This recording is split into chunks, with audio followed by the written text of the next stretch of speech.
Shalom.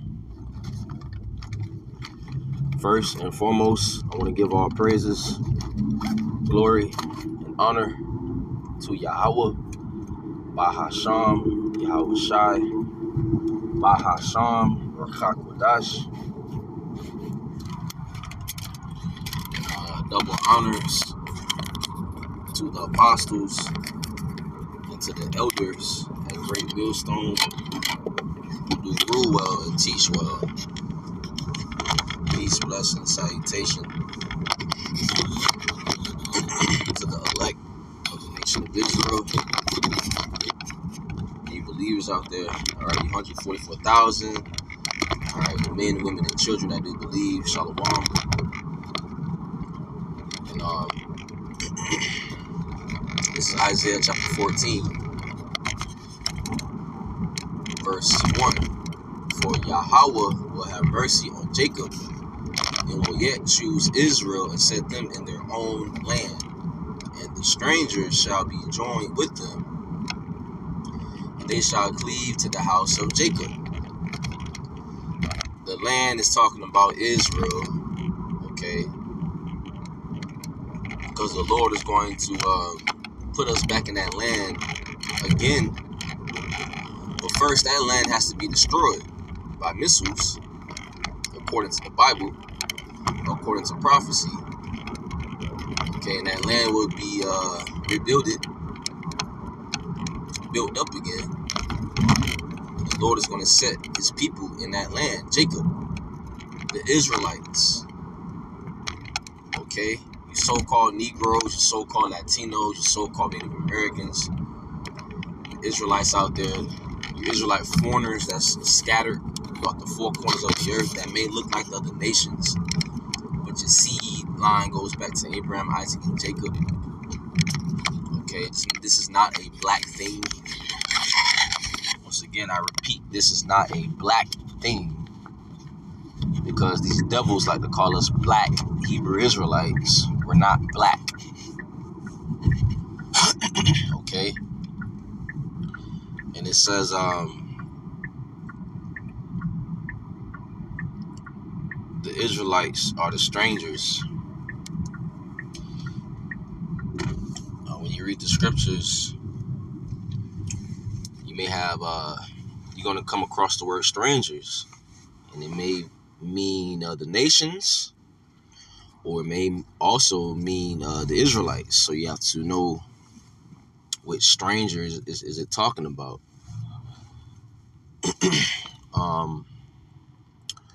It says, and set them in their own land, and the strangers shall be joined with them, and they shall cleave to the house of Jacob. For example, we was at one point strangers, and we became joined unto those that have woken up. All right. So what you're saying is the Israelites being woken up to the truth. Okay, Israelite foreigners that's scattered throughout these nations, right? Waking up to the truth. Verse 2, and the people shall take them and bring them to their own place. And the house of Israel shall possess them in the land of Yahweh for servants and handmaids. And they shall take them captives, whose captives they were, and they shall rule over their oppressors.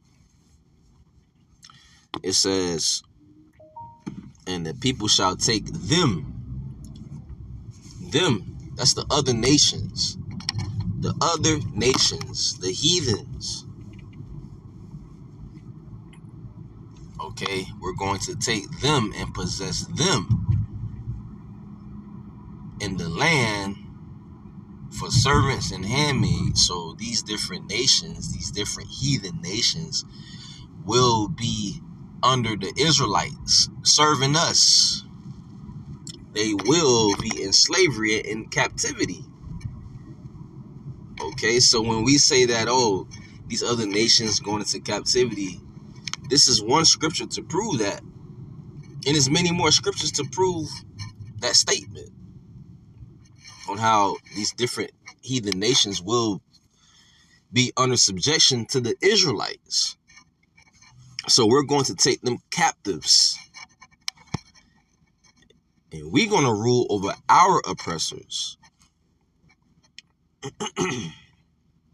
Verse 3, and it shall come to pass in the day that Yahweh shall give thee rest from thy sorrow, and from thy fear, and from the hard bondage wherein thou wast made to serve.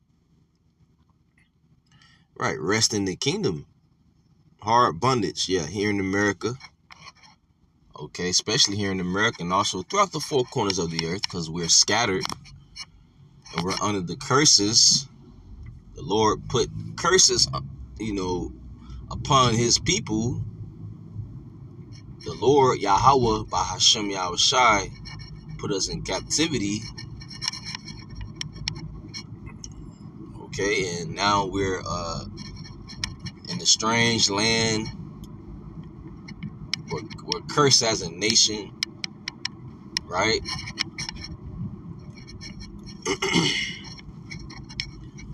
But back to verse 2, it says, and they shall rule over their oppressors. So I want to bring out Psalm 140. Psalm 149.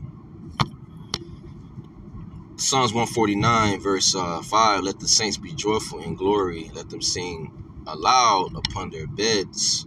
Let the high praises of God be in their mouth, and the two-edged sword in their hand, to execute vengeance upon the heathen and punishments upon the people, to bind their kings with chains and their nobles with fetters of iron. All right, so to bind their kings with chains and their nobles with fetters of iron, they're going into slavery.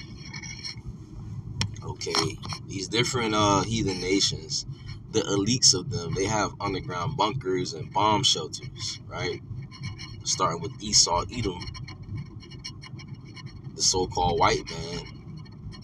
So when America get destroyed, these elites from these different nations will be in these bunkers, and we're going to put them in slavery.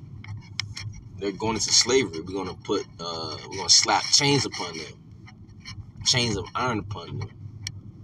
Okay, they're going into slavery. Okay, to execute vengeance upon the heathen. Yeah, payback to the heathen for the controversy of Zion. In the Hebrew, Zion is Tzayon, which means monument, memorial, because the Israelites are his memorials, his monuments, his people, his chosen. This is verse 9, to execute upon them the judgment written. This honor have all his saints, praise ye Yahweh. That's right. The scriptures say, he that leadeth into captivity shall go into captivity. All right. I want to bring out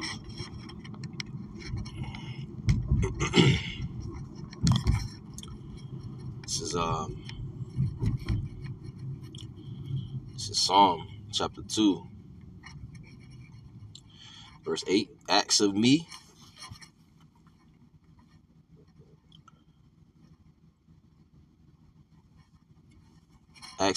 and I shall give thee the heathen for thine inheritance, and the uttermost parts of the earth for thy possession.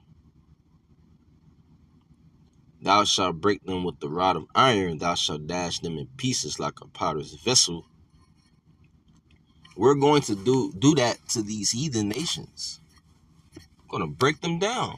If they don't obey us, we're going to break them down. We're going to beat them up. They're going into slavery. Just how we're in slavery now, oppressed, in captivity at the bottom, they're going into slavery. These heathen nations, starting with Esau, Edom.